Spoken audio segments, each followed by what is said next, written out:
dulot ng sitwasyon na nagpapahirap sa kanila. So kaya't ating alamin kung ano nga bang ginagawa ng isang individual kapag sila ay nakakaramdam nito.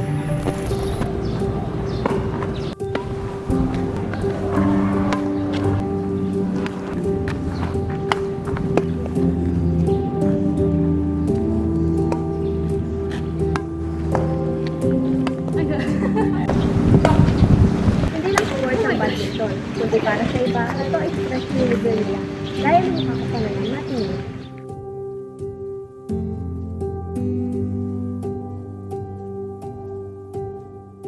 Ang dahilan kung bakit ako nakakaranas ng stress ay pag-aaral talaga. As an IT student na walang background sa programming is mahirap makapa. So, nakaka-stress talaga. Nagbabasa ako ng Wattpad and minsan naglalaro ako ng badminton and nakikinig ng music.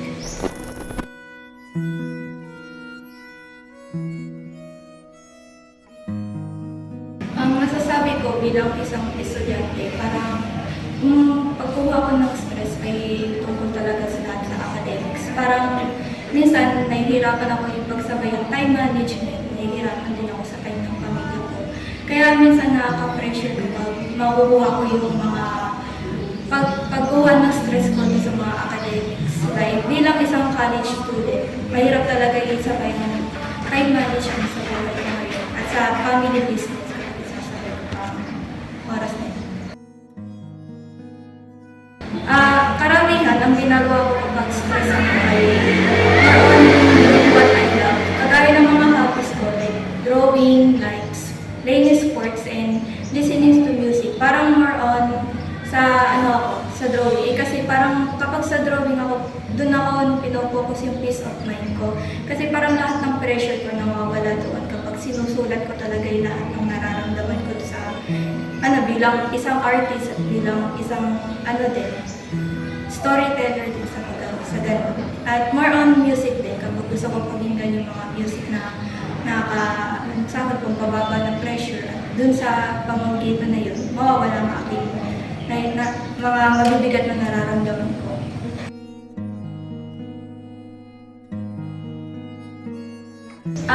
More on kapag nararamdaman ko yung na-stress ako puro mga pressure, naiiba ang mood ko, kagaya minsan kapag hindi ko talaga kaya ilabas yung galit ko or sa ganun. Kasi po, more on talaga, ako ay more on introverted person. Kaya kasi pamagitan na yun, parang ayoko talaga ipakita yung stress ko sa mga tao kasi ayoko talaga idami nila yung aking galit sa sarili problema ko. Kasi pagitan na yun, more on pressure talaga ang iniisip ko kapag ako ay nai-stress. At parang more on na bumababa ang aking confidence bilang isang estudyante or bilang isang tao.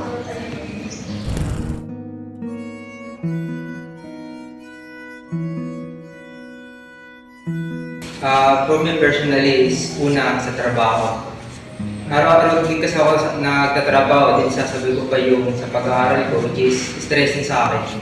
Kasi sa akin, ang trabaho kasi simula ay alas 7 ng gabi hanggang alas 5 ng umaga, which is mahirap para sa akin kasi ang pasok ko lagi ay saktong alas 7, dapat nandito na ako lagi.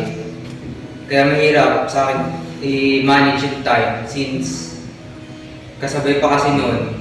Lagi ko din kasing nakaruga yung kapatid ko. Ako din yung nagsusustento sa kanya. Ako din laging pagdating sa paglalaba, kailangan ko maglalaba kasi hindi din siya marunong maglaba. Sa pagluluto, minsan ako din. Kaya napaka-stressing talaga. Medyo nakakaya pero pag ako stress, talaga malakas ako kumain. Sobrang lakas ko kumain. Hindi ko na kinoconsider busog ba ako or hindi, basta ang isip ko lang. Dahil ko na lang ito sa kain kasi naman magpakaano pa ako sa problema. Isipin ko pa problema at makatong pa sa pag-inom ng alcohol, kanil-garil, ayoko ng gano'n.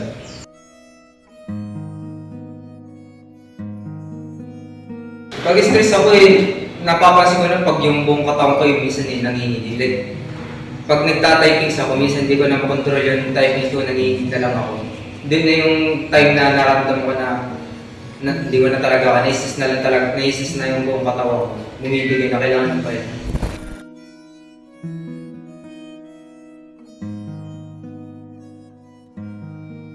Araw-araw kong stress eh. Pero ang pinakadahilan niya is, ayun nga, nahirapan akong pagsabayin yung work tsaka yung mga responsibilities ko sa bahay.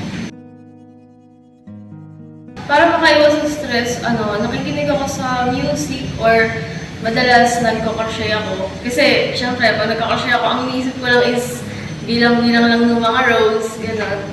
Tapos, minsan pag may free time ako, nanonood ako sa Netflix or sa YouTube. Mahilig isa ako manood ng mga, documentaries or k-drama. Ayun. Or minsan nag-journal din ako.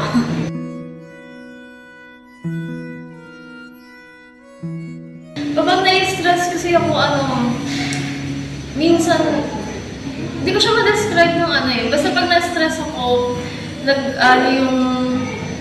basta mixed emotion siya. Tapos yung katawan ko talagang ramdam ng stress ako. Naglalabas yung buhok ko, tapos parang matamlay.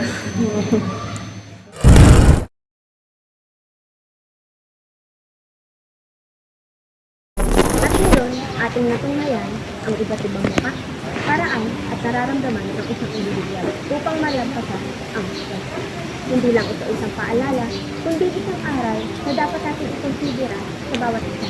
Ako si Jennifer, at ito ang Anma.